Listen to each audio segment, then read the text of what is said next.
하나님이 우리를 택하시고 부르신 그 뜻을 이 시간 알아가기 원합니다. 예수님께서 보여주신 그 구원의 길을 함께 걸어가시는 저 여러분 되시기를 소망합니다. 함께 찬양하겠습니다.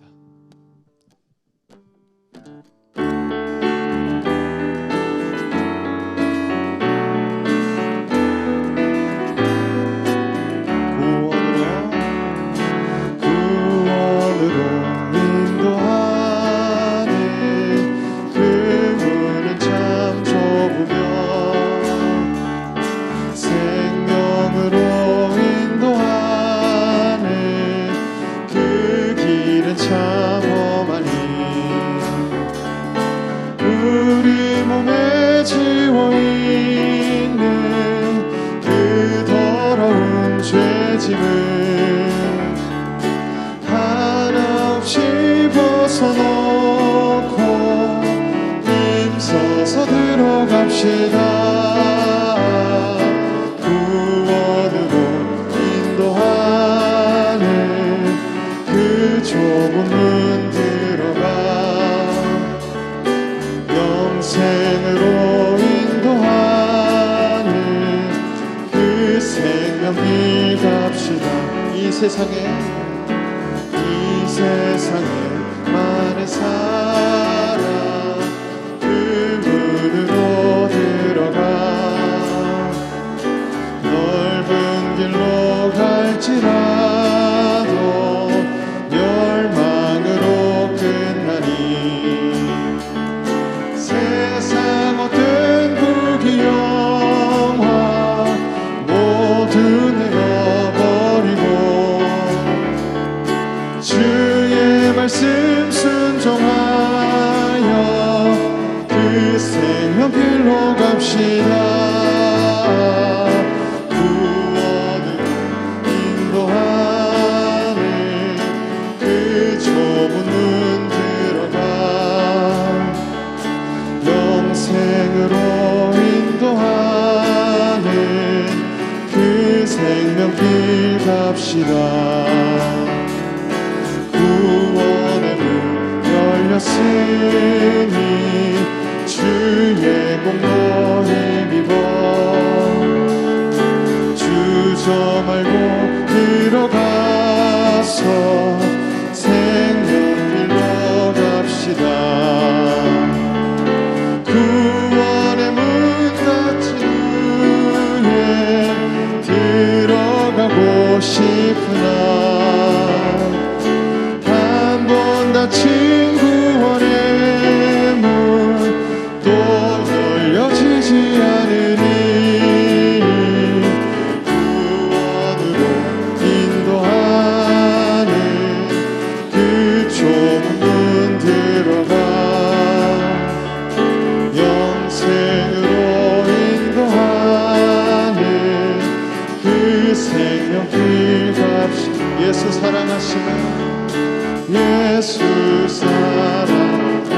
사랑하심을 거룩하신 말일세 우리들은 약하나 예수 권세 많도다. 날 사랑하신 성령 서인 나를 사랑하시고 나의 죄를 다시서 나를 문을 여시고 들어가게 하시네.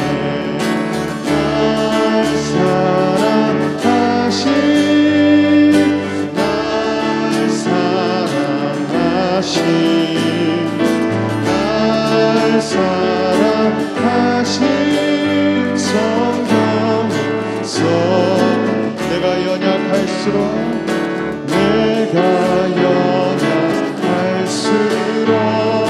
더욱 귀히 여기사 높은 곳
한 번 더 찬양하겠습니다. 참 아름다워.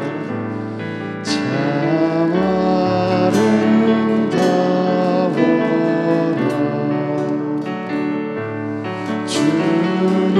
주님의 세계는 저 솔로몬의 꽃보다 고운 백합화 주 찬송하는 등저 밝은 새소리 내 아버지는 지으신 솜씨 깊도다 참 아름다워라 아름다워라 주님의 세계는 저 아침 해와 저녁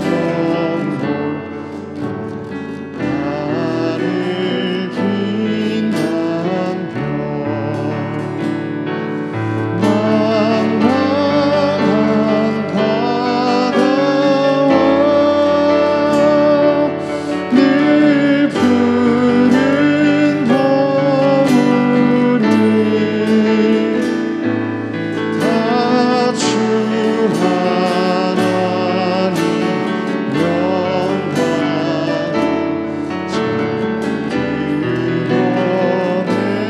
드러내도다 참 아름다워라 주님의 세계는 저 산에 부는 바람과 잔잔한 시냇물 그 소리 가운데 주 음성 들리니 주 하나님의 큰 뜻을 알듯하다 그 소리 가운데 그 소리 가운데 주 음성 들리니 주 하나님의 큰 뜻을 알듯하다 주 하나님의 큰 뜻을 주 하나님의 큰 뜻을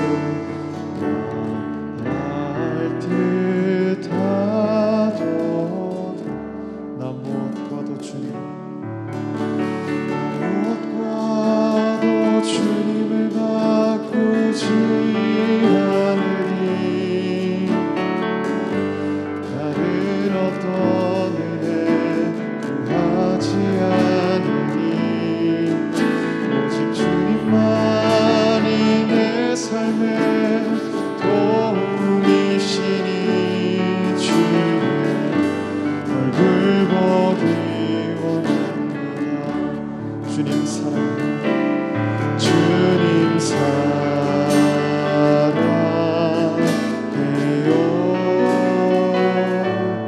온 마음과 정성 다해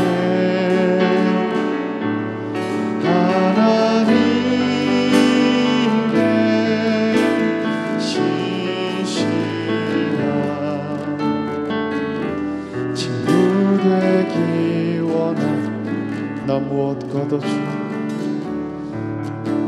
난 무엇과도 주님을 바꾸지 않으리. 다른 어떤 은혜 구하지 않으리. 오직 주님만이 내 삶의 도움이시니 주 얼굴 보기 원합니다. 주님 사랑해요.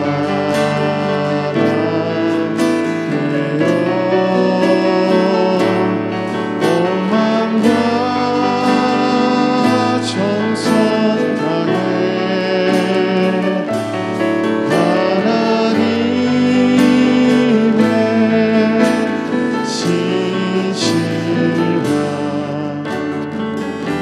친구 되기 원합니다. 주님 사랑해요. 주님 사랑해요.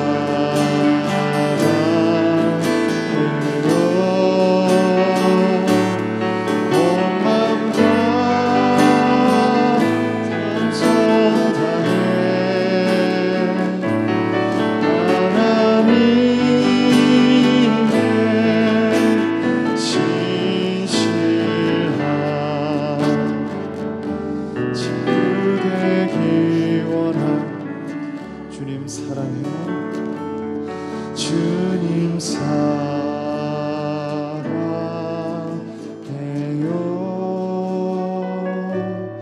온 마음과 정성 다해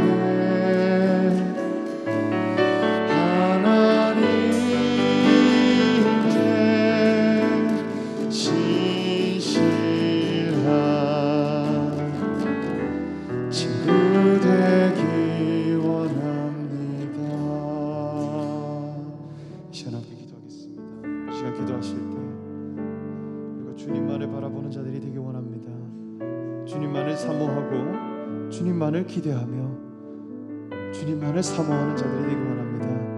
이 시간 우리를 택하신 그 목적과 하나님의 뜻을 밝히 알게 해주시고 오직 주님만을 바라보는 그런 지혜로운 신앙인들이 되게 해달라고 이 시간 함께 기도하겠습니다. 기도하겠습니다.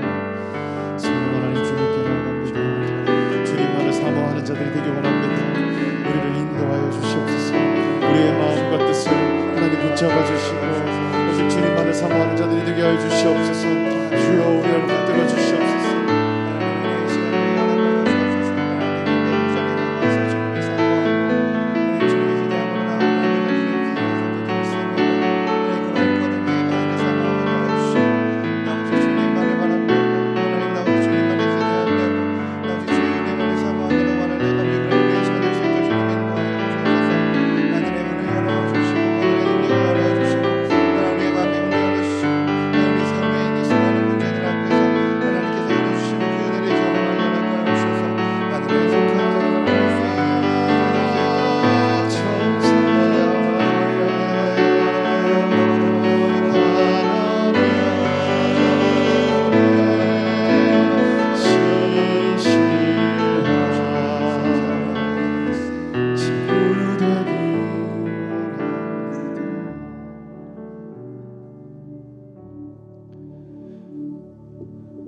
홀로 영광받기 합당하신 하나님을 찬양합니다.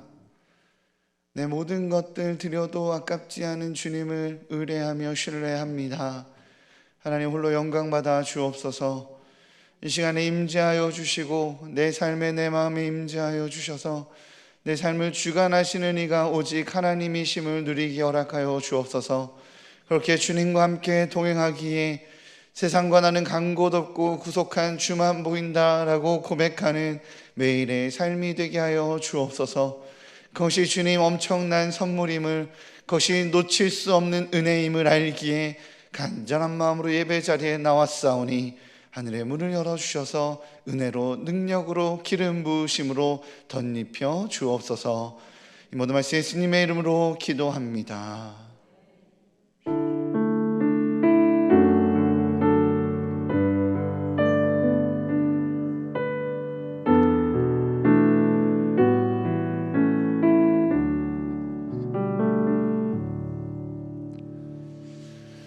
할렐루야. 네, 우리 아까나 말씀 3번 읊조리면서 마음에 새기도록 하겠습니다. 히브리서 10장 24절에서 25절 말씀. 서로 돌아보아 사랑과 선행을 격려하며 모이기를 패하는 어떤 사람들의 습관과 같이 하지 말고 오직 권하여 그날이 가까움을 볼수록 더욱 그리하자. 히브리서 10장 24절에서 25절 말씀. 히브리서 10장 24절에서 25절 말씀. 서로 돌아보아 사랑과 선행을 격려하며 모이기를 패하는 어떤 사람들의 습관과 같이 하지 말고 오직 권하여 그날이 가까움을 볼수록 더욱 그리하자. 히브리서 10장 24절에서 25절 말씀. 히브리서 10장 24절에서 25절 말씀.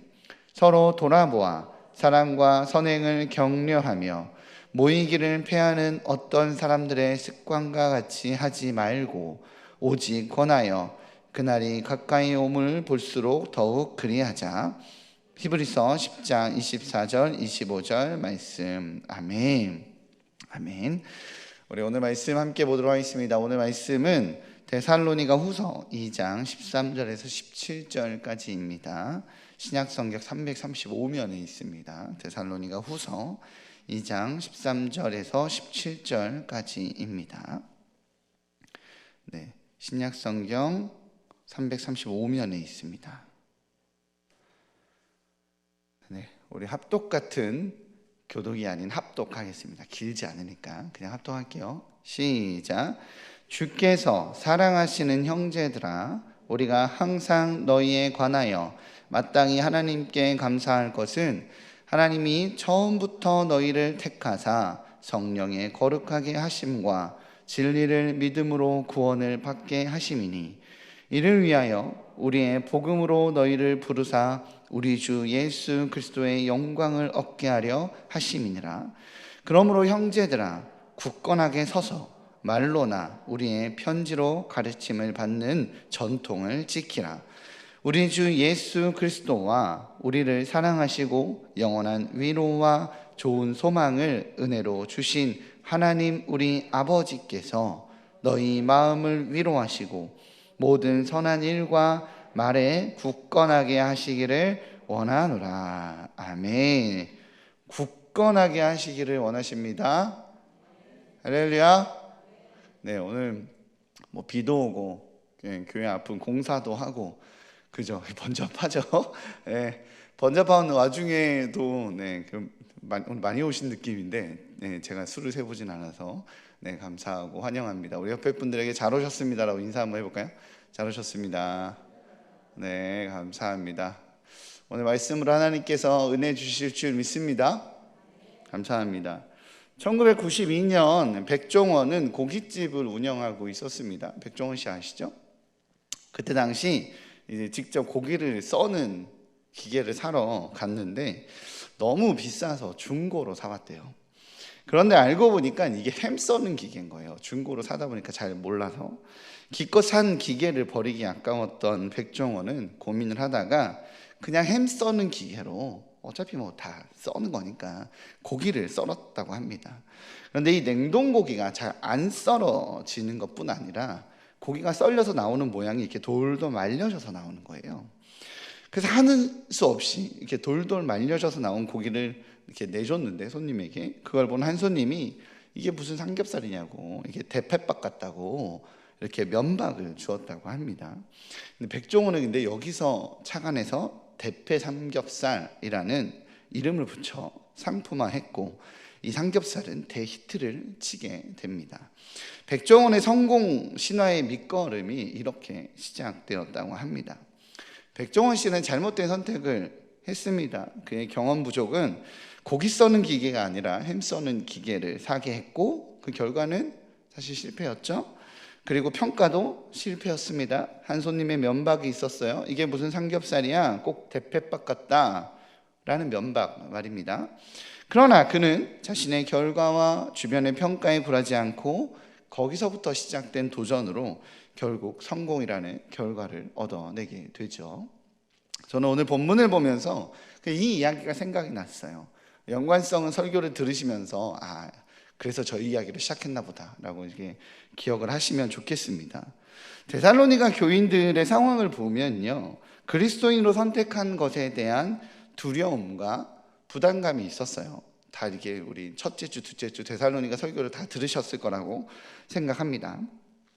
사실 데살로니가 교회 교인들은 지금껏 세상에 없던 사람들로 데살로니가에 존재하고 있었던 거예요. 이방인들은 우상 숭배를 못하게 하는 기독교인이 되었기에 이방 종교와 단절되었죠. 로마의 황제를 신으로 숭상하는 것도 아니었기 때문에 그들은 이방 세계에서도 배척받고 버림받는 사람이 된 것입니다. 그렇다면 유대인들은 어땠을까요? 유대인들 또한 기독교인이 되면서 유대인들에게 배척받는 존재가 되었습니다.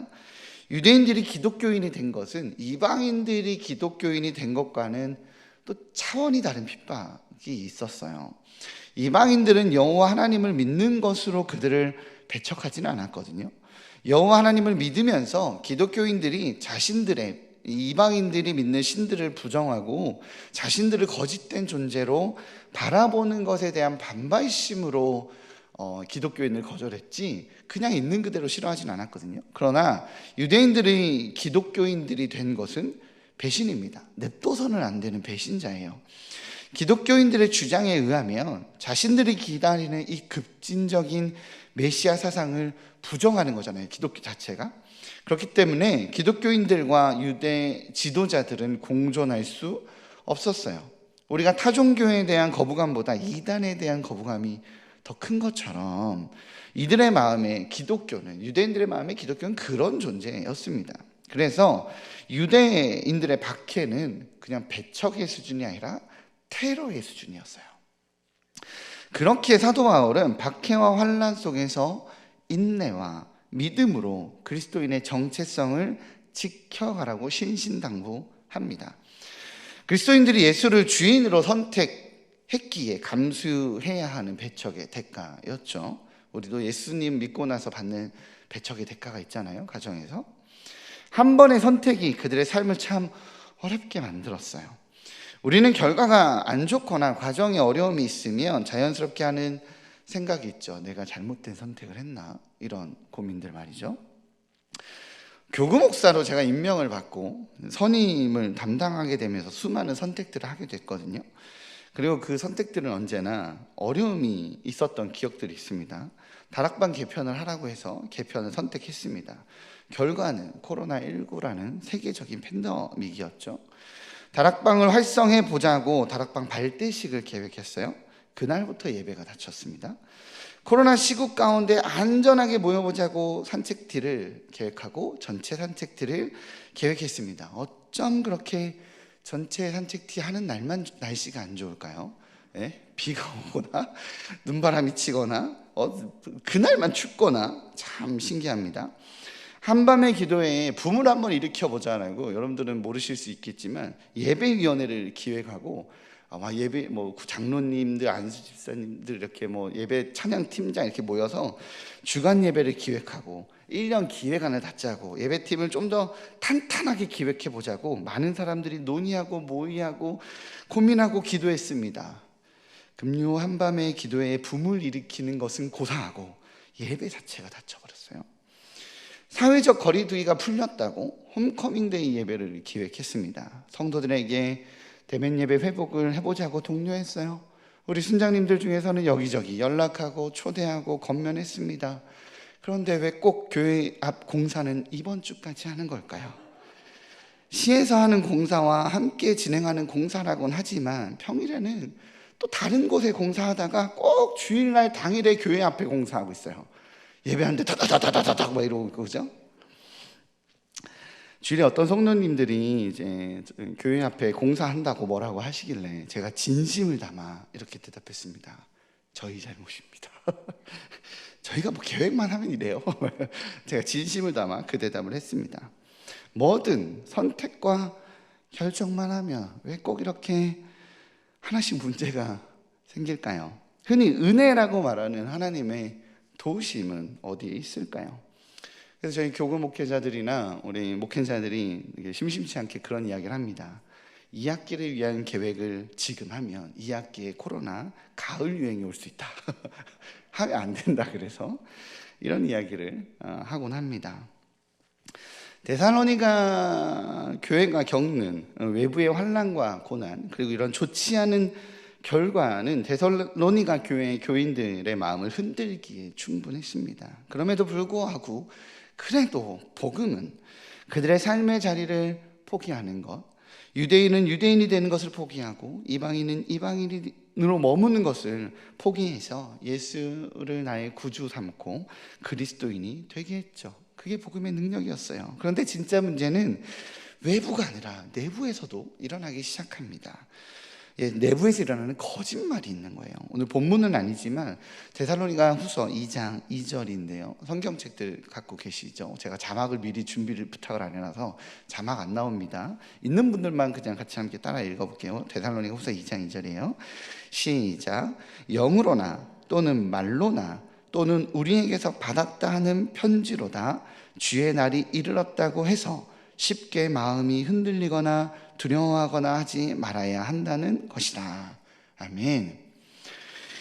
그리스도인들에게 예수님의 오심, 주님의 재림은 영광의 날이고 해방의 날이에요. 예수님 오시면 이제 이 고난과 환난이 끝난다고 얘기를 하니까, 그러니 기대하고 사모해야 합니다. 그렇죠?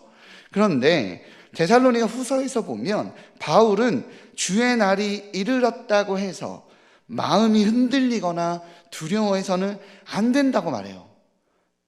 거꾸로 말해야 되는 거 아닌가요? 주의 날이 이르렀으니 기대하고 소망해라. 이제 환난이 끝났다 라고 말해야 되는데, 주의 날이 이르렀다고 해서 마음이 흔들리거나 두려워해서는 안 된다라고 이야기를 합니다. 말이 좀 안 맞잖아요. 이 본문을 이해하기 위해서 조금의 설명이 좀 필요합니다. 2절에서 말하는 이 주의 날이 이르렀다라고 해서 라는 표현은요, 이 이르렀다라고 번역된 헬라어 에넥스테켄이라는 단어는 임박해 있다라는 뜻이 아니라 이미 와 있다라는 뜻이에요. NIV 성경에서는 그래서 has already come 이라고 표현해놨어요. 즉 따라서 데살로니가 교회에 누군가는 영으로 자기가 예수님이 오셨다라는 계시를 이미 받았다라고 말하고 다니는 사람들이 있었다는 거예요. 또 누군가는 바울의 서신을 잘못 해석했거나 바울의 이름을 빌어서 예수께서 이미 재림했다라는 거짓말을 퍼뜨리고 있었다는 것을 의미합니다. 이미 오셨는데 니들이 모르는 거야, 이렇게 말하고 있는 거예요. 그렇기에 데살로니가 교회의 교인들 중에는 이러한 잘못된 정보와 지식을 통해서 주의 재림의 날, 심판의 날이 이미 도래했다라고 오해하는 이들이 있었습니다. 데살로니가 교회 교인들은 자신들이 받고 있는 핍박과 환난이 너무 심했기 때문에 최후 종말의 산통이 이미 시작한 것으로 이해했을 수 있습니다. 그래서 어떤 이들은 너희들이 기다리고 있는 것은 이미 이르렀으나 너희들이 인식하지 못할 뿐이야 라고 말하는 이 영지주의자들의 가르침에 미혹되곤 했습니다. 그래서 이미 주의 날이 도래했다고 해서 요동하고 두려워하는 이들이 있었다는 거예요. 참 바보 같은 말 같죠? 그렇지만 그 일은 지금도 일어나고 있습니다. 얼마나 많은 사람들이 신천지에 빠져 있는지요. 얼마나 많은 사람들이 신천지의 교주를 재림주라고 믿고 따르고 있는지요. 지금과 그때의 때가 다르지 않습니다. 그러니 3절을 통해 바울은 말합니다. 누가 어떻게 하여도 미혹되지 말고 배교하지 말라고 말입니다. 그 근거로 다니엘서에 있는 예언까지 언급하죠. 불법의 사람 곧 멸망의 아들이 나타나기 전에는 그날이 이르지 않게 되니 걱정하지 말라고 말이죠. 자세한 내용을 알고 싶으시다면 담임 목사님의 요한계시록 수업을 들으시면 됩니다. 깨야 할 강고였습니다. 그러니 거짓 예언자들, 거짓 교사들의 말에 현혹되지 말아야 한다라고 가르치고 있어요. 데살로니가 교회에 있어서 이러한 거짓 교사들의 활동의 핵심은 무엇이죠? 바로 오늘 성경은요, 미혹이라고 말합니다. 사단은 이 미혹이라는 자신의 무기를 사용합니다. 그 미혹을 통해서 그가 신겨주고 싶은 것이 있어요. 바로 그것은 의심이에요.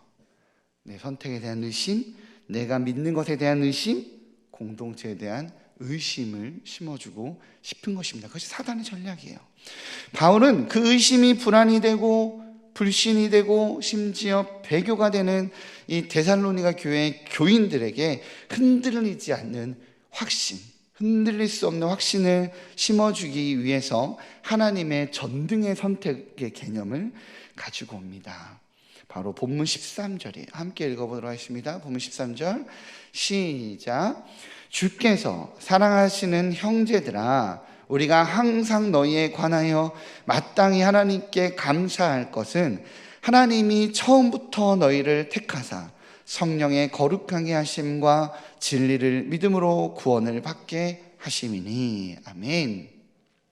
사도 바울은 데살로니가 1장에서 환난과 고난 가운데 인내와 믿음으로 견디고 있는 데살로니가 교회의 교인들을 칭찬하고 위로했습니다. 잘하고 있다고.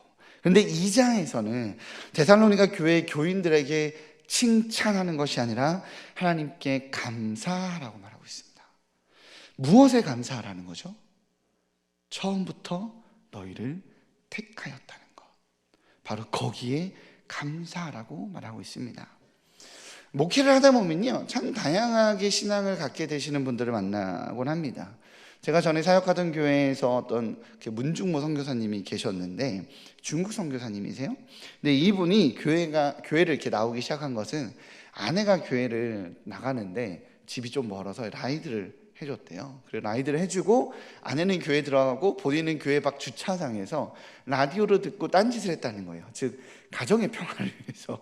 네, 그렇게 교회를 나오기 시작했다가 우연한 기회에 예배를 드리러 들어가게 되고 신앙을 갖게 되고 대기업의 높은 지위까지 있었던 분임에도 불구하고 다 내려놓고 다 버리고 선교사로 나가게 되었다라고 이야기를 하는, 함께 대화하는 시간이 있었습니다. 캐나다에 있었을 땐 외국에서 유학생활을 하던 중에 한국 사람의 정이 그리워서, 한국 음식이 그리워서 교회 왔다가 밥 먹고 신앙 갖게 되고 장로까지 되었다라는 분의 이야기도 듣게 되었습니다. 신앙의 시작이 엄청 거창하지 않은 분들이 있어요. 엄청난 기적과 병치유를 경험하시는 분들도 있지만 이런 사소한 인도하심으로 이렇게 오시는 분이 있어요. 저도 저희 어린 시절 교회 생활을 한번 되돌아보면 저는요 늘 교회 엘리트였거든요. 교회에서만 엘리트였어요. 아버님이 장로님이셨고 어머님이 권사님이셨지만 저는 부모님과 다른 교회를 다녔거든요. 부모님은 집에서 교회가 멀었기 때문에 저는 집 앞에 있는 교회를 다녔어요. 순전히 저의 열심으로 저는 어린 시절 부서에서 늘 엘리트였습니다. 꼭 교회에서만 엘리트였어요. 학교에서는 줄반장도 해본 적이 없던 제가 교회에서는 꼭 모든 부가 될 때마다 회장이었어요. 한 친구는 저를 제치고 회장이 되고 싶은 마음에 친구들에게 그렇게 표를 간구했지만 결국 제가 회장이 되었다고 속상해서 울고 집에 간 적도 있었습니다. 저의 이렇게 훌륭한 인품과 화려한 외모는 그렇게 탁월했었나 봅니다. 감사합니다. 안 웃으시면 열받았거나 졸았거나 둘 중에 하나일 텐데 웃어주셔서 지루할 것 같아서 중간에 한번 넣어봤습니다. 어쨌든 어떤 모양이든 교회에 들어오게 된 모습은 참 다양하게 됩니다. 저희 교회 정숙자 집사님 같은 경우는 교회 청소하고 관리하시는 일로 취업이 됐다가 집사 직분까지 받게 되셨죠. 모두가 다 아시는 이야기라고 생각이 듭니다. 어떤 권사님의 이야기를 들었는데 호프집을 운영하다가 늦은 시간에 집에 가던 길에 새벽 기도에 우리 교회 참석했다가 신앙을 가지게 돼서 지금 권사까지 됐다고 저에게 웃으시며 얘기하시는 분도 있었습니다. 그런데 이렇게 참 다양한 모습으로 다양한 이유로 교회에 들어왔고 신앙생활을 하시게 되신 분들이 신앙을 가지게 되고 복음을 알게 되고 하나님을 알게 되면 공통적으로 하는 고백이 있어요. 뭔지 아세요? 그것은 모두 하나님의 은혜였습니다 라고 고백한다는 거예요. 참 다들 한결같이 그렇게 대답하십니다. 이분들의 고백을 좀 더 풀어서 설명해 보자면 하나님께서 오래전부터 계획하셔서 나를 여기까지 끌고 왔습니다. 그래서 참 은혜입니다. 모든 것이 하나님의 은혜입니다. 그래서 내가 장로가 되었고 권사가 되었고 내가 이렇게 신앙을 갖게 됐습니다. 모두 하나님의 은혜고 하나님이 여기까지 나를 이끌고 오셨습니다 라고 고백한다는 거예요. 캐나다에 온 것도 하나님의 계획하심과 인도하심이었기 때문이고, 아내 라이드를 해주다가 선교사까지 된 것도 모두 하나님의 계획하심과 인도하심이 있었기 때문이었으며, 일산중심교회 목회자로 임명받아 여기까지 온 것도 모두 하나님의 계획하심과 인도하심이었다고 저도 고백하게 됩니다. 그런데 이러한 고백이, 하나님의 인도하심이, 하나님의 계획하심이, 이런 말을 하는 것들이 교회를 다닌 지 얼마 안 되신 분들 입장에서는 참 이해가 안 되는 말이에요. 참 교회를 얼마 나오지 않은 분들은 참 해석하기 어려운 말 중에 하나입니다. 하나님께서 인도하신다는 것, 주님께서 나에게 말씀해 주신다는 것, 그렇게 나를 향한 하나님의 계획이 분명히 있다는 것, 이러한 것들을 어떻게 알 수 있을까? 그리고 도대체 하나님의 인도하심을 받는다는 것은 어떤 것일까 하는 이런 것들에 대한 의문 때문에 이런 말들이 혼란스럽기도 하겠지만, 그것보다도 왠지 이러한 말들이 인간의 노력이나 인간의 의지와 상충되는 것처럼 들리기 때문에 이러한 고백들에 혼란스러워합니다. 하나님의 전능하심과 하나님의 주권을 전제로 해서 우리가 고백하는 하나님의 계획하심과 하나님의 인도하심을 우리는 뭐라고 얘기하죠? 예정이라고 이야기합니다. 이 예정이 이해하기 힘든 여러 가지 이유 중에 하나가 있다면, 이 예정이 인간의 자유의지를 인정하지 않는 것처럼 보이거나 인간의 자유의지와 상충되는 것처럼 보이기 때문입니다. 그래서 나의 판단과 결정에 의해서 교회에 나갔다고 말하는 것과 하나님의 섭리와 계획에 의해서 교회에 나갔다고 하는 말이 서로 모순처럼 들린다는 거예요. 하나는 하나님의 주권, 예정에 관한 말이고, 또 하나는 인간의 자유의지에 관한 말이기 때문에 그렇습니다.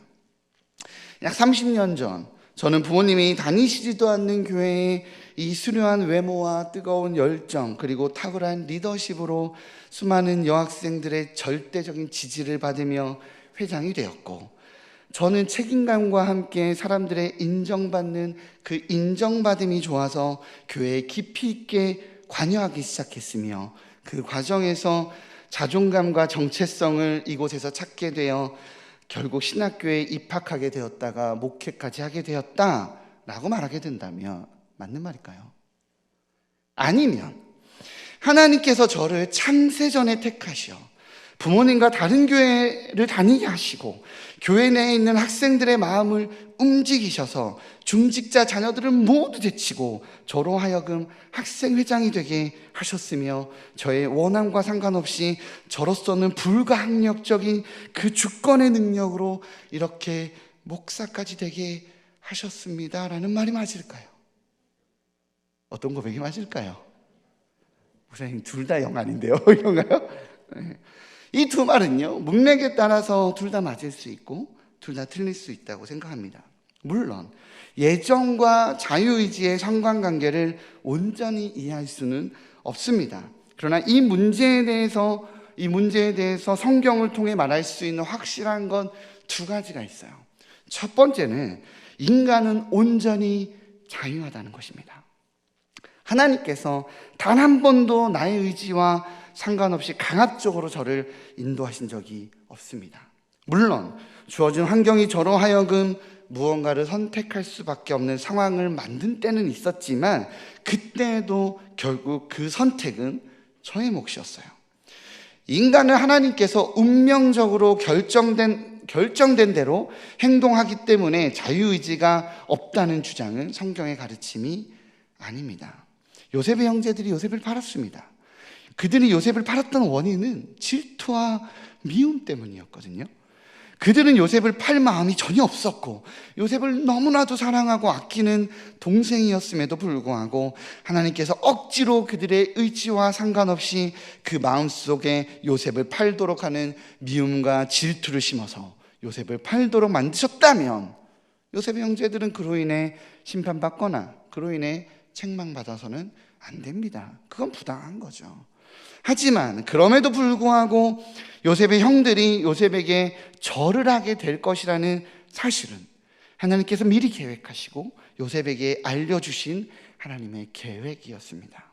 아니, 요셉을 통해서 이스라엘 백성들이 애굽에 들어가서 400년의 종살이를 하다가 큰 민족을 이루고 나오게 될 것이라는 이 사실까지도 하나님께서 아브라함에게 훨씬 전에 미리 말씀하신 예정된 내용이었어요. 인간의 자유의지가 하나님의 예정 안에서 어떻게 작용하는지는 사실 아무도 알 수 없습니다. 그것은 정확하게 구분해서 설명하는 것을 저는 사실 아직까지 본 적은 없어요. 이 관계에 대한 이해 앞에서 가장 정직한 고백은 이성적인 한계가 있음을 인정하는 것이라고 저는 생각합니다. 왜냐하면 성경은 하나님의 영역에 속해 있는 것들에 관해서는 때로는 구체적인 언급도 없고 별로 관심도 없습니다. 성경은 그것은 인간들의 언어로 다 풀어 쓸 수 없고 인간들의 지혜로 이해할 수 없다는 것을 알기에 설명했다기보다는 그 현상을 그냥 나타내 주고 있을 뿐입니다. 그런데 오늘 바울은 왜 철저하게 하나님의 영역에 속해 있다라고 이해할 만한 그 예정에 관련된 부분을 이야기할까요? 처음부터 너희를 택하사라고 말입니다. 그것이 바로 오늘 성경을 통해서 말하고자 하는 두 번째 확실한 것입니다. 두 번째 확실한 것은 인간은 온전히 자유하지만 자유하기 때문에 무엇이든 할 수 있는 것은 아니다라는 것이에요. 인간의 자유의지는요, 능력의 제한을 받습니다. 아무도 저를 구속하지 않습니다. 아무도 저를 붙잡거나 저를 말리거나 저를 통제하지 않습니다. 그렇지만 그럼에도 불구하고 저는 하늘을 날 수 없습니다. 아니, 저를 비롯하여 여기 있는 모든 성도님들이 그것을 원한다 할지라도 간절히 바란다 할지라도 저는 날 수 없어요. 즉 제가 날 수 없다는 것은 저의 의지나 우리 모두의 원함의 문제가 아니라 저의 능력의 문제입니다. 저를 누구도 말리지 않지만 저에게 하늘을 날 만한 능력이 없기 때문에 날지 못하는 것이지, 내 자유의지가 침해되거나 강요당해서 날지 못하는 것은 아니라는 거예요. 타락한 인간이 하나님의 자녀가 되는 일은 스스로 할 수 있는 일이 아니었습니다. 인간 스스로가 하나님을 찾아서 하나님의 자녀가 될 수 없었습니다. 그것은 의지의 문제가 아니라 능력의 문제인 것입니다. 즉 구원은 의지의 문제가 아니라 능력의 문제입니다. 제가 아는 목사님은 자녀를 1살 때 입양했습니다. 그 아이가 스스로 결정할 수 없을 때 그 목사님은 그 아이를 택했습니다. 그리고 아들 삼았어요. 그 목사님이 그 아들을 택했다라고 말하는 것은 이건 그 아이에게 자유의지가 있느냐 없느냐를 말하는 것이 아니고 그 아이가 목사님의 택함을 받은 이후부터는 철저하게 부모에게 구속되어 있어서 부모의 계획한 대로 행동하고 살아야 한다는 의미도 아닙니다. 목사님에게 아들을 택했다라는 말은 목사님과 아들의 관계가 목사님 자신, 즉 부모에게서 시작되었다는 것을 의미합니다. 그리고 목사님에게서 그 관계가 시작되었다라는 말은 부모의 마음이 바뀌지 않는 한 어떠한 경우에도 이 관계는 끊어지지 않을 거라는 의지와 결의가 담겨 있다는 것을 의미합니다.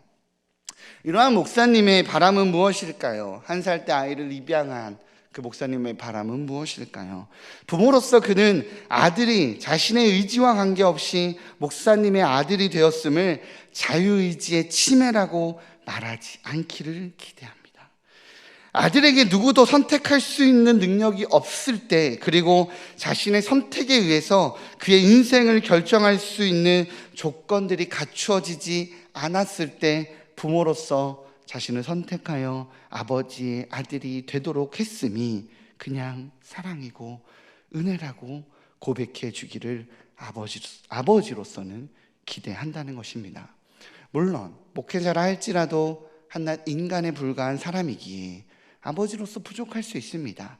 그래서 그 사랑과 은혜가 완전하다라고 말할 수는 없을 거예요. 때론 부모의 관계에서 서운하거나 원망스러운 일이 있을 수도 있습니다. 어쩌면 사춘기에 접어들었을 때 아이를 온전히 이해하지 못하여 충돌할 수도 있어요. 때로는 아이에게 행복한 상황과 환경을 만들어줄 수 없기 때문에 어쩌면 왜 나를 자녀 삼았냐고 원망과 불평을 들을 수도 있습니다. 그러나 그럼에도 불구하고 목사님의 바람은 아이에게 자신을 자녀 삼아 주신 아버지의 그 선택은 사랑이고 은혜라고 고백하기를 소원한다는 겁니다. 이처럼 사람의 사랑에는 환경적인 그리고 상황적인 한계가 있을 수 있습니다. 그래서 완벽한 사랑을 제공해 주진 못할 수 있어요. 그럼에도 자녀가 자녀 되어짐을 감사하기를 소원합니다. 그런데 하물며 하나님의 사랑은 어떨까요? 하나님의 사랑은 달라요. 하나님의 자녀가 된다는 것은 왜 나의 선택권을 침해했냐고 불평하거나 항거할 수 없는 절대적이고 불가항력적일 뿐만이 아니라 너무 또 깊고 너무나도 높은 사랑이고 너무나도 훌륭한 선하심이기 때문에 인간으로서는 거절하거나 감당할 수 없는 놀라운 은혜입니다. 절대적인 희생으로 끊을 수 없는 바로 그 은혜예요. 그렇게 바울이 말하고 싶은 핵심은 그 택하심에 대한 감사입니다.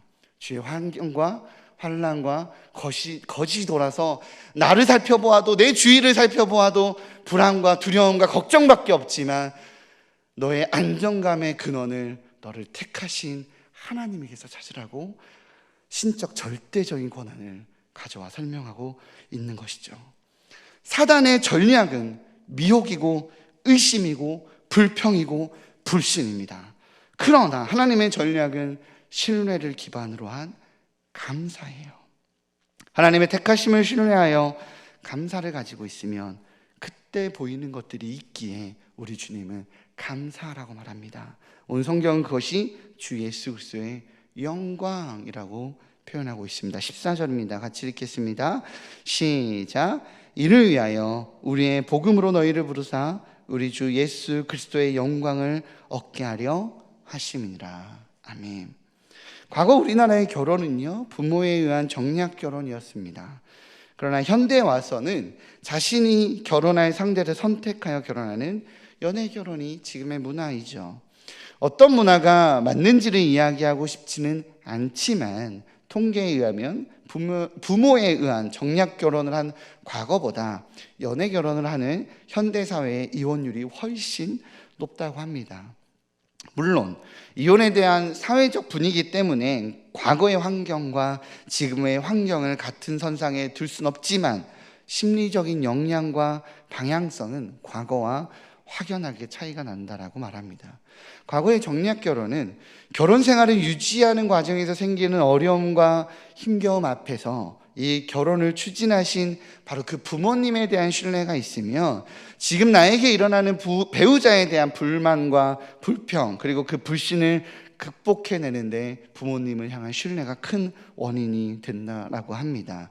배우자에 대해서 용납되지 않는 상황이 발견되더라도 다 이유가 있겠지라고 자신의 판단을 뒤로하고 그 사람과 결혼을 추진시키신 부모님의 판단을 믿고 장점을 찾으려고 나의 판단을 던지고 나의 시선을 바꾸려 한다는 거예요. 그런데 내가 선택해서 결혼하게 되면 결혼 생활에 어려움이 있었을 때 내가 선택을 잘못하게 되었으니 새로운 선택을 하려 한다라고 합니다. 내 선택을 뒤집으려 한다는 거예요. 그래서 심리적으로 이혼율이 매우 더 올라가는데 거기에 작용이 된다라고 합니다. 즉 선택의 기준이 나에게 있지 않고 내가 신뢰하는 누군가에게 있으면 한계에 부딪혔을 때 내 시야와 시선을 바꾸는 계기가 됩니다. 이처럼 하나님의 선택을 신뢰하며 나의 환경과 나의 상황을 넘어서 보이는 주 예수 그리스도의 영광이 있다고 본문은 설명하고 있는 거예요. 모세가 이스라엘 백성들을 출애굽시키고 가나안까지 갈 때 40년의 시간을 버틸 수 있었던 건 그들을 출애굽시키는 것이 자신의 판단이 아니라 하나님의 판단이었기 때문에 그렇습니다. 눈에 보이기에는 광야와 사막이었지만 하나님께서 가나안을 약속하셨기에 그는 광야 속에서 이스라엘 백성들을 인도할 수 있었습니다. 커버넌트 신학대학원의 명예총장이자 미국에서 영향력 있는 설교자로 유명한 브라이언 채플은 이렇게 말합니다. 예정은 불신자를 위한 교리가 아니라 신자를 위한 교리이다. 예정은 심판의 교리가 아니라 은혜의 교리이고, 예정은 인생의 현상을 분석하는 철학적인 교리가 아니라 고난 중에 있는 성도들을 위로하기 위한 목회적인 교리이다. 극심한 고난과 거짓된 교리로 흔들리고 있는 데살로니가 교회의 교인들에게 바울이 하고 싶었던 말은 무엇이었을까요? 많은 유혹과 시험 앞에서 성도로서 믿음을 지키기 위해 치열하게 싸우고 있는 교인들에게 바울이 하고 싶었던 말은 무엇이었나요?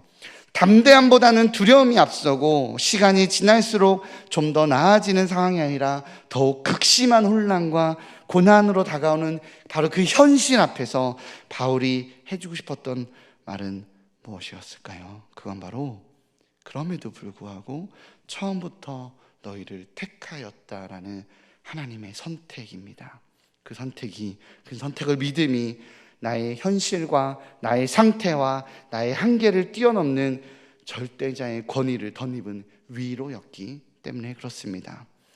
바울은 바로 그 진리를 선포하며 데살로니가 교회의 교인들을 위로합니다. 설교 초에 앞서 말했듯이 사역만 기획하면 늘 문제가 생겼습니다. 다시 정리하자면 발대식을 계획했더니 코로나가 터져서 예배가 멈췄습니다. 다락방을 개편했더니 팬데믹이 발생했습니다. 전체 산책들을 계획했더니 비와 눈이 흩날리는 날씨가 늘 있었어요. 금요 한밤을 위한 예배위원회를 구성했더니 찬양팀을 세워서는 안 된다라는 정부 지침이 내려왔습니다. 홈커밍 대회를 계획했더니 교회 앞은 공사 중이었습니다. 어쩜 이렇게 계획마다 준비마다 참 은혜스럽지 않은 상황일까요?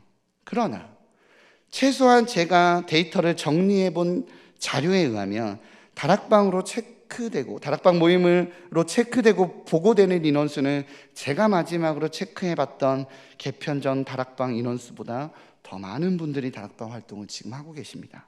온라인 오프라인 포함해서 말이죠. 전체 산책 뒤에 비가 날리고 눈이 날리고 날씨가 안 좋은 상태였지만 점점 참여하는 성도 수는 늘어가서 간식이 모자랐습니다. 그전에 남았고 그전에 맞았고 이번엔 모자랐어요. 또한 찾아오시는 성도님들의 말에 비가 올 것 같지만 날씨가 좋지 않아서 갈까 말까 걱정이 됐지만 성도들을 목사님들이 이러한 날씨 밑에서 기다리고 있을 거라는 신뢰가 있어서 또한 그 모습이 아른거려서 조금의 의심도 없이 다락방 식구들과 나왔다라는 신뢰와 위로의 말을 받았습니다. 코로나가 없던 시절 그렇게 구성하려고 애써도 구성되지 않았던 한밤의 기도의 찬양팀은 지금이 그 어느 때보다도 가장 화려하게, 가장 탄탄하게 세워져 있습니다. 공사가 함께 진행되는 홈커밍데이 예배였지만 코로나 이후 가장 많은 성도들이 대면 예배를 참석했습니다. 오늘 15절에 바울이 데살로니가 교회 교인들에게 굳건하게 서서 말로나 우리의 편지로 가르침을 받은 전통을 지키라고 명령한 것처럼 많은 환난과 의심과 불신과 우려와 불평과 사단의 거짓말에 속지 말고 굳건하게 서서 내가 너희들에게 가르치는 바로 그 인도하심대로 부르심대로 한 발자국 걸어가라고 말합니다. 현상과 상황과 평가에 관계없이 이 모든 것의 출발이 하나님에게서 출발했다는 바로 그 사실을 신뢰하고 걸어가라고 말합니다. 그럴 때에 하나님의 위로와 모든 선한 일을 이루시는 하나님을 볼 수 있더라고 오늘 본문은 이야기하고 있어요. 16절 17절입니다. 마지막으로 함께 읽을게요. 본문 16절 17절 시작. 우리 주 예수 그리스도와 우리를 사랑하시고 영원한 위로와 좋은 소망을 은혜로 주신 하나님 우리 아버지께서 너희 마음을 위로하시고 모든 선한 일과 말에 굳건하게 하시기를 원하노라. 아멘. 주님의 선한 일이 맞다면, 주님을 향해 가는 길이 맞다면 그 길 가운데 환난과 고난 그리고 불안케 하는 거짓이 있다 할지라도 그 모든 것을 무시하고 주님께서 부르신 그 부름대로 걸어갑시다. 온라인으로 나눔을 하면 은혜가 있겠어? 라는 수많은 불안의 메시지와 마인드가 있었지만 그럼에도 불구하고 신뢰하여 그 모임을 지켜가시던 다락방들이 누리는 은혜와 공동체 감격이 있어요. 이 모든 부르심의 시작이 내가 아니라, 나의 한계가 아니라, 나의 모습이 아니라 우리 주님에게서 있는 것을 믿기 때문에 처음부터 택함을 받은 그 성도의 길을 걸읍시다. 그리하여 하늘의 영원한 위로와 좋은 소망을 은혜로 주시는 우리 하나님의, 하늘 아버지의 선하신 역사가 우리 일산 충신교회 성도님들 가운데 넘쳐나기를 주님의 이름으로 축복합니다. 우리 이 시간 함께 찬양하며 나아가겠습니다. 하나님 한 번도 나를 실망시킨 적 없으십니다. 믿으십니까? 그냥 내가 실망한 적은 있을 수 있죠. 하나님의 뜻과 하나님의 생각과 하나님의 방향을 이해하지 못하고, 아니면 해석하지 못하고, 때로는 그냥 내가 실망했을 수는 있습니다. 그러나 하나님이 우리를 실망시키신 적은 없으십니다. 그걸 믿으시기 바랍니다. 주님의 신뢰함으로 우리에게 주어진 길을 한 걸음씩 걸어 나갑시다. 함께 찬양할게요. 하나님 한 번도 나를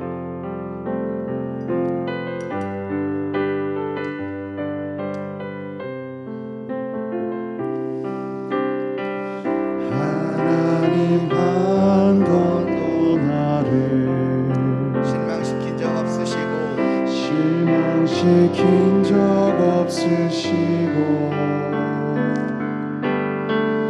언제나 공평과 은혜로 나를 지키셨네. 다시 한번 하나님 한 번도 나를 하나님 한 번도 나를 실망시킨 적 없으시고 언제나 공평과 은혜로 나를 지키셨네.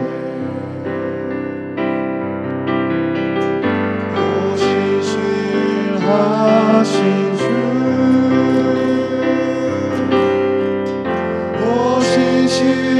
오신실하신 주 내 너를 떠나지도 않으리라 내 너를 버리지도 않으리라 약속하셨던 주님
신실하신 주 오 신실하신 주 내 너를 떠나지도 않으리라 내 너를 버리지도 않으리라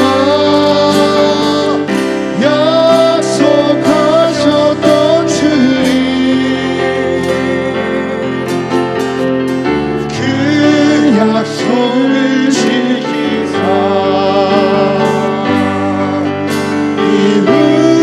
이후로도 영원토록 나를 지키시리라 하시나네. 우리 시간 함께 좀 기도하며 나갔으면 좋겠어요.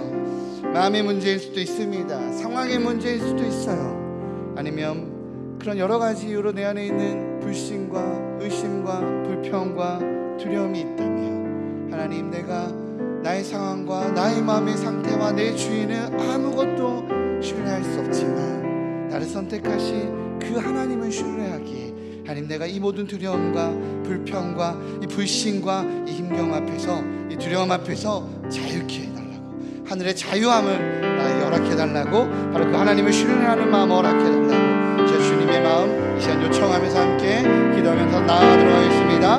기도하겠습니다. 시간 주님의 마음을 올려드립니다. 주님 정직하게 내 안에 하나님의 신이 있습니다. 주님 왜 나를 돕지 않으시냐 왜 주님 왜 우리가 너를 돌보지 않으시냐고 주님 왜 우리에게 이런 일이 있냐고 주님 이렇게 힘들냐고 왜 이렇게 어렵게 만드시냐고 우리 안에 약속하셨던 주님 그랬던 것처럼 하나님 팬데믹이 여러 가지 사회적 이슈가 가정에서 어려운 경제적 환경이 아니면 어떤 문제가 되지 않지만 내 마음이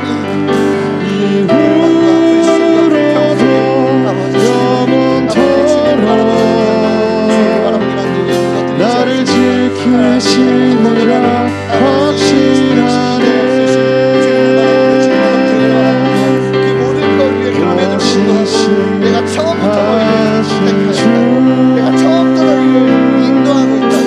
내가 지명하고 있으며 내가 너를 바라보고 있으며 너희 사랑과 시험과 너희 마음의 상태에 관계없이 내가 너와 동행하고 있다라고 말씀하시고 너를 떠나지도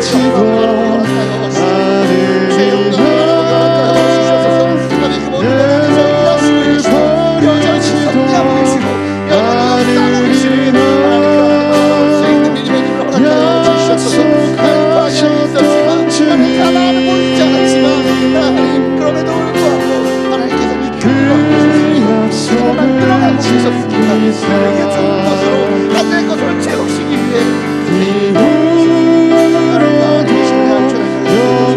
영원토록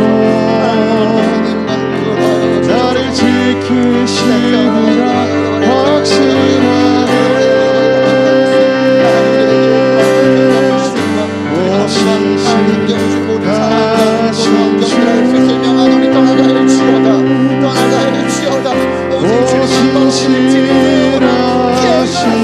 오직 주님만 바라보는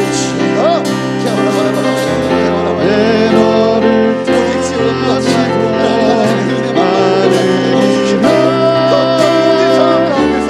나를 택하여 부르시어 내까지 혹시 주의 은혜와 주의 섭리를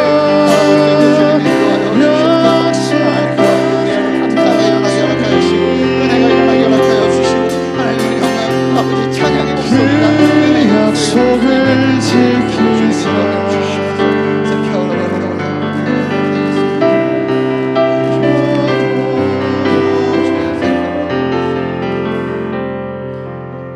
우리 이 시간 다시 한번 좀 기도할 때에는 우리 하나님이 부르신 나의 자리를 확인합시다. 순장일 수도 있어요. 아니면 내 안에 있는 다락방일 수도 있습니다. 어쩌면 맞지 않는 사람과 같은 다락방일 수도 있죠. 아니면 활동하고 있는 부서 내에서 나를 힘들게 하거나 부서 내에서 있는 어려움일 수도 있습니다. 그러나 그 부르심의 자리를 신뢰합시다. 하나님이 그 자리에 부르셨고 우리 공동체에 부르셨으며 교회 가운데 나를 성도로 부르셨음을 신뢰합시다. 때로는 주님, 우리 교회는 이게 아쉬워, 우리 교회는 이런 게 아쉬워 라고 혹 내 마음에 비교가 일어나고 있다라면, 하나님 내 안에 그렇게 불평이 일어나고 있다라면 하나님께 정직하게 좀 용서를 구합시다. 하나님께서 주신 자리에서 하나님이 공급하시고 하는 앞에 그 하나님의 섭리를 신뢰하지 못하고 있는 내 마음이 있다면, 하나님 내가 주님께서 부르신 그 자리에서 하나님 감사가 넘쳐나기 원한다고, 하나님의 섭리를 깨닫기 원한다고, 하나님의 부르심을 누리기 원한다라고 우리 시간 다시 한번 주님의 부르심의 자리를 신뢰하여 감사의 마음이 넘쳐나는 신앙생활 갖게 해달라고 함께 기도하며 고백하며 나아가도록 하겠습니다. 기도하시겠습니다. 주님 하나님, 이 시간 아버지 우리가 주님을 바라봅니다. 하나님을 바라봅니다.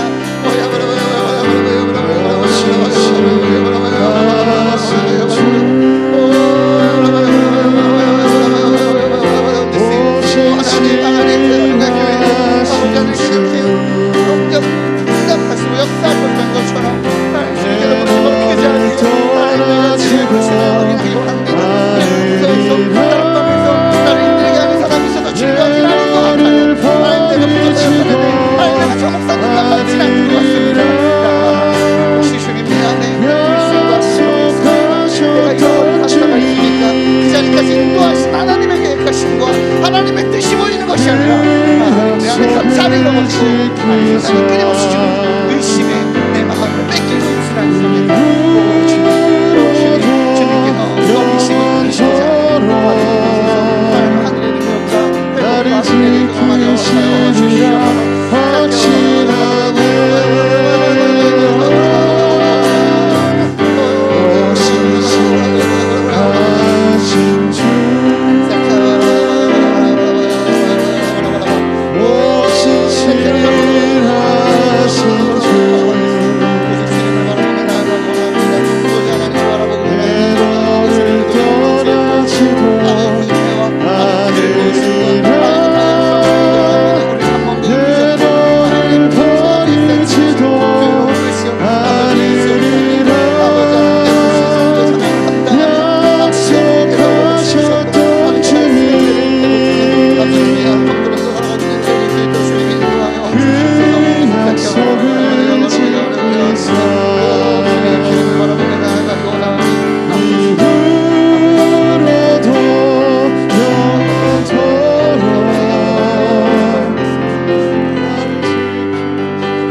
하나님, 환경과 상황을 넘어서 그리스도의 영광이 보여야 된다고 했는데 그리스도의 영광이 보이는 것이 아니라 내 판단이 보일 때가 있습니다.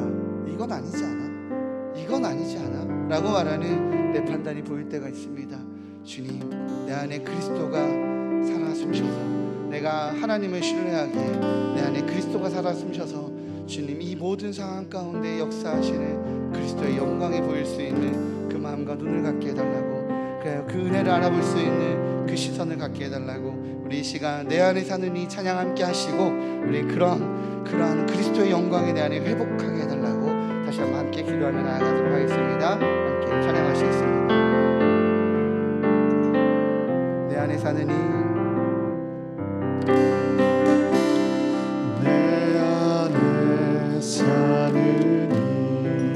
이 예수 그리스도니 예수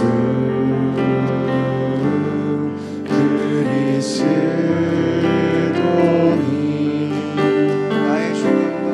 나의 죽음도 어떻다고요?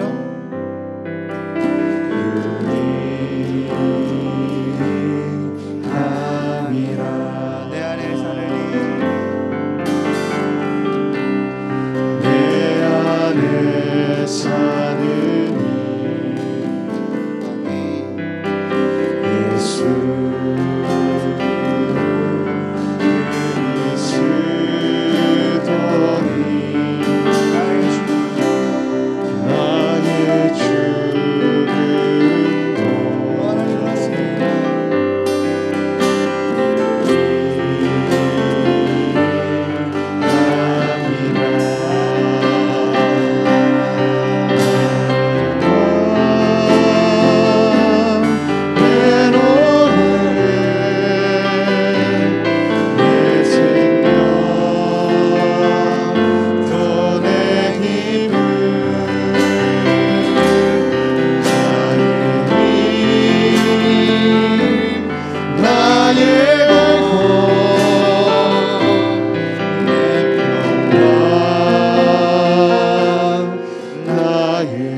고백합시다. 나의 왕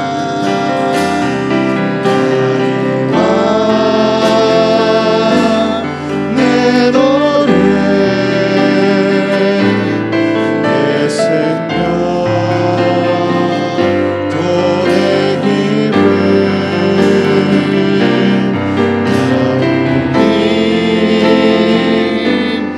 하나님 나의 내 평화 나의 주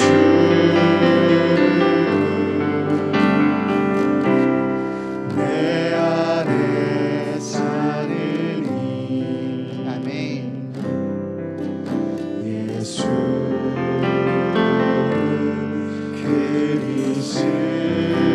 그리스도니 나의 주도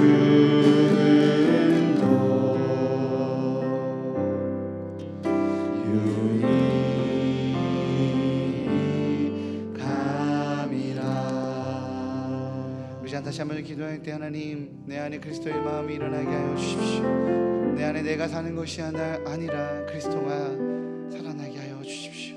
그래요 주님의 처음부터의 끝에까지 하나님의 섭리가 보여지는 하나님 내 안에 그리스도로 충만하여서 하나님 하늘의 은혜로 가득한 그런 삶이 되게 해달라고 이 시간 내 안에 그리스도가 일어나게 해달라고 그리스도를 내 안에 초대하며 함께 기도하며 나아가도록 하겠습니다. 기도하겠습니다. 하나님 주님 이 시간 자꾸 내가 삽니다. 내가 죽고 그리스도가 살아야 하고 내가 삽니다. 내 판단이 살고 내 경험이 살고 하나님 내 정보가 살고 내 지식이 삽니다.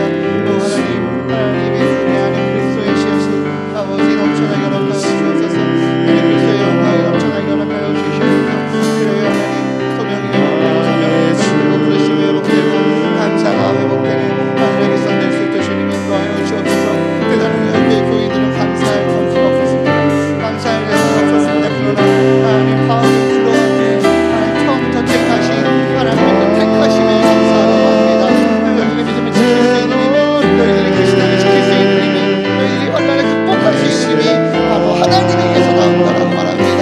하나님 우리에게서 나오는 그 하나님의 은혜가 무엇입니까? 나의 모든 걸 내어주시고 나의 모든 걸 주신 그리스도입니다. 그래서 예수의 십자가의 은혜가 일어나게 주셔서 그 사랑으로 그 섬김으로 그 행복으로 하나님 그 능력으로 살아갈 수 있는 저 그리스도의 주님 인도하여 주옵소서. 내 안에 가정에서 사명자로 나의 다락방에서 사명자로 부서에서 사명자로 나의 지식교회 안에서 내가 살고 있는 시간 안에서 내가 있는 삶의 자리에서 하나님 그리스도가 살아나 그리스도의 향기를 드러내며 하나님의 백성으로 살아갈 수 있도록 주님 인도하여 주옵소서. 오직 그렇게 주님을 바라봅니다. 그렇게 하나님을 바라봅니다. 하나님만을 기대하며 사모하며 나아가오니 우리가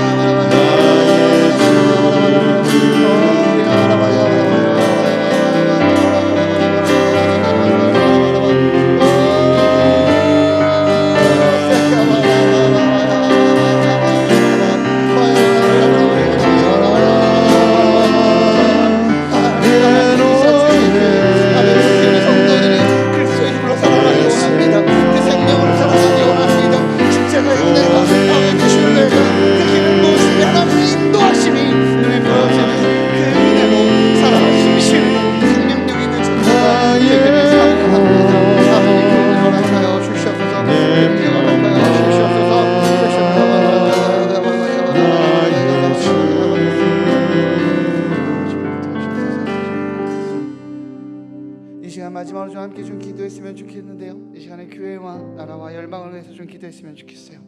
하나님 교회 안에 그렇게 우리 다락방 식구들이 또 우리 담임 목사님과 우리 영적 리더십들이 또 우리 귀한 성도들이 하나님 그렇게 그리스도로 사랑하는 생명력 넘치는 저희 일산 중심교회가 되게 해달라고 특별히 한밤의 기도에 이번 주부터 특별한 한밤의 기도회가 시작이 됩니다.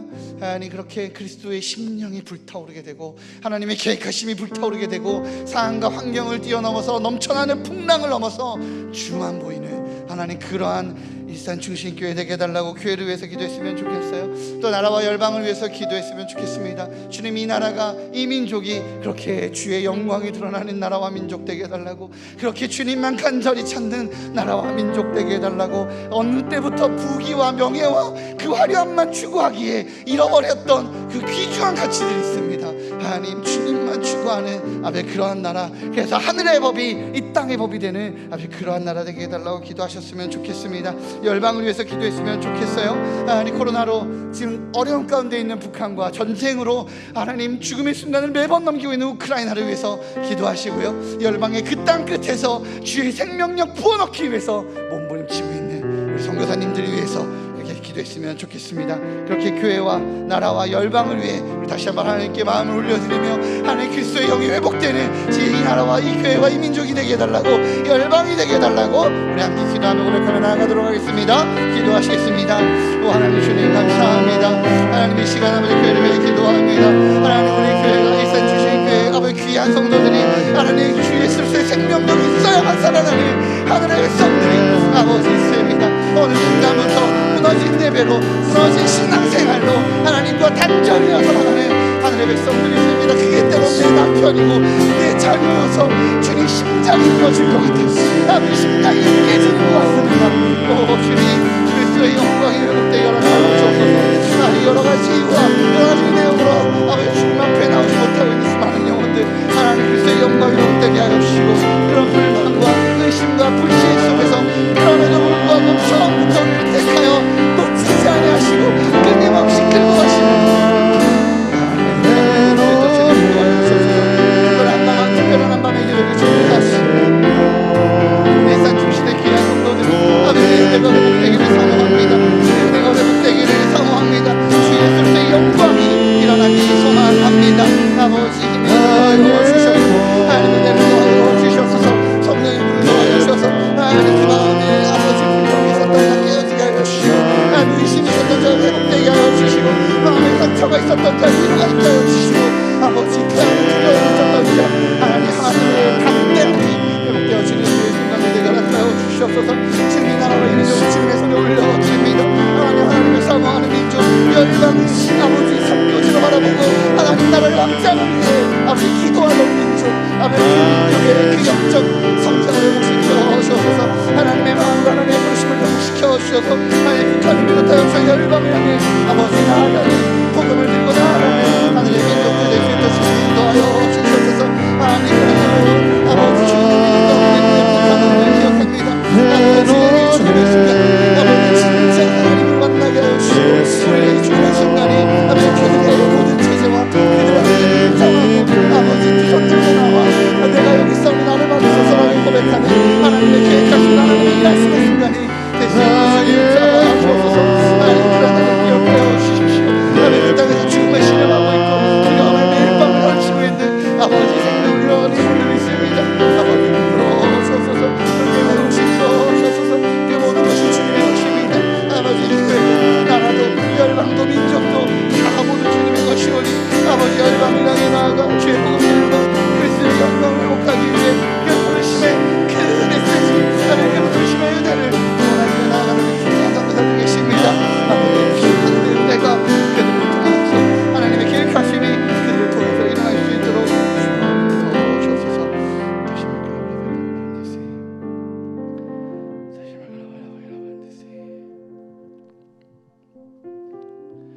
우리 주 예수 그리스도와 우리를 사랑하시고 영원한 위로와 좋은 소망을 은혜로 주신 하나님 우리 아버지께서 너희 마음을 위로하시고 모든 선한 일과 말에 굳건하게 하시기를 원하노라. 아멘. 하나님, 나의 모습은 너무 작고 초라하며 나의 환경은 너무 암울하고 하나님 내 마음은 두려움과 불평과 힘겨움으로 가득 찰 때가 너무 넘쳐납니다. 그러나 나의 상태와 나의 환경에 상관없이 우리 주님이 나를 붙들고 계시기에 그 주님을 신뢰하기에 오늘 다시 그리스도인으로 살아갑니다. 하늘의 위로와 능력을 덧입혀 주옵소서. 하늘의 능력을 덧입혀 주옵소서. 그렇게 굳건하게 이 땅 가운데서 하늘 백성으로 살아갈 수 있는 저희 될 수 있도록 붙잡아 주옵소서. 이 모든 말씀 예수님의 이름으로 기도합니다. 아멘. 우리 주기도문으로 예배를 마치도록 하겠습니다. 하늘에 계신 우리 아버지, 아버지의 이름을 거룩하게 하시며 아버지의 나라가 오게 하시며 아버지의 뜻이 하늘에서와 같이 땅에서도 이루어지게 하소서. 오늘 우리에게 일용할 양식을 주시고 우리가 우리에게 잘못한 사람을 용서하여 준 것 같이 우리 죄를 용서하여 주시고 우리를 시험에 빠지지 않게 하시고 악에서 구하소서. 나라와 권능과 영광이 영원히 아버지의 것입니다. 아멘.